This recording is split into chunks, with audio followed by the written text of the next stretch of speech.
কিছুদিন আগে দেওয়া হয়েছিল ব্যালন ডি'অর। সেখানে ৭ নম্বর পজিশনে ছিলেন লাউতারো মার্টিনেজ, যেটা ছিল একেবারে চমকে দেওয়ার মতো। দেশের হয়ে কোপা জয় কিংবা ক্লাবের হয়ে দারুণ সাফল্যে অনেকেই যখন দেখছিল তাকে ব্যালন ডি'অরের যোগ্য দাবিদার হিসেবে, তখন ৭ নম্বরে চলে যাওয়া ছিল অবাক করার মতোই। এরপর সম্প্রতি তো ফিফার বর্ষসেরা খেলোয়াড়দের তালিকায় মনোনয়ন দিয়েছে ১১ জন খেলোয়াড়কে। এবার সেখানে জায়গায় হয়নি তার। এটা ছিল সবচেয়ে অবাক হওয়ার মতো ঘটনা। যেখানে তিনি অন্যতম দাবিদার, সেখানে নেই তার নামও। ভাবা যায়, ব্যালন ডি'অর সাধারণত ফ্রেঞ্চ ম্যাগাজিন দিলেও এবার সেটা প্রদান করেছে উয়েফা ও ফ্রেঞ্চ ম্যাগাজিন যৌথভাবে, আর সেখানে উপেক্ষা করেছে আর্জেন্টাইন স্ট্রাইকারকে। উয়েফার পর ফিফাও উপেক্ষা করেছে তাকে।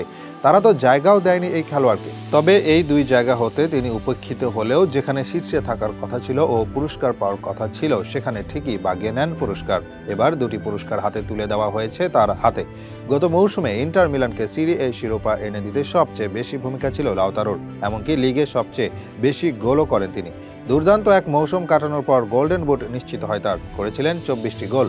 সেই সুবাদেই তো তার হাতে ওঠে গোল্ডেন বুট, যেটা সদ্য তুলে দেওয়া হয়েছে তার হাতে। এদিকে দলকে লিগ শিরোপা জেতানোর পাশাপাশি জার্সিতে আরও একটি স্টার বসাতে সাহায্য করেন ইন্টার মিলানকে।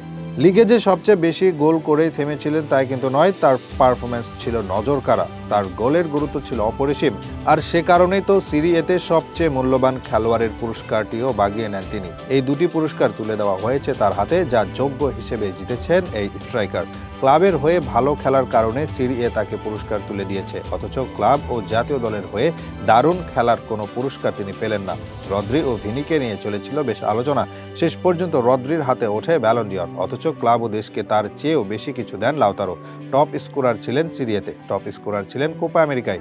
গোল্ডেন বুট জেতার সাথে ফাইনালে করা তার একমাত্র গোলে ভর করে ১৬তম কোপা আমেরিকার শিরোপা নিশ্চিত হয় আর্জেন্টিনার, যা লাতিনের সর্বোচ্চ। দেশ ও ক্লাবের হয়ে এরকম অর্জনের পরেও কে কবে ব্যালন ডি'অর কিংবা ফিফার কাছ থেকে এতটা উপেক্ষিত হয়েছে, সেই প্রশ্ন থেকেই যায়। মিডিয়ার দারুণ সমর্থন পাওয়ার কারণে ভিনিসিয়াসকে নিয়ে কত আলোচনায় না চলছে। তিনি ব্যালন ডি'অর পায়নি বলে আক্ষেপের শেষ নেই, অথচ সেই একই মিডিয়া একবারও প্রশ্ন তোলেনি লাউতারো কি করে ব্যালন ডি'অরের ৭ নম্বরে ছিল, কিংবা ঠিক কী কারণে ফিফা তাদের বর্ষসেরা খেলোয়াড়ের ১১ জনের তালিকা হতে বাদ দিল। সত্যিকারের দুর্ভাগা তো তিনি যোগ্য হয়েও মর্যাদা পাচ্ছেন না।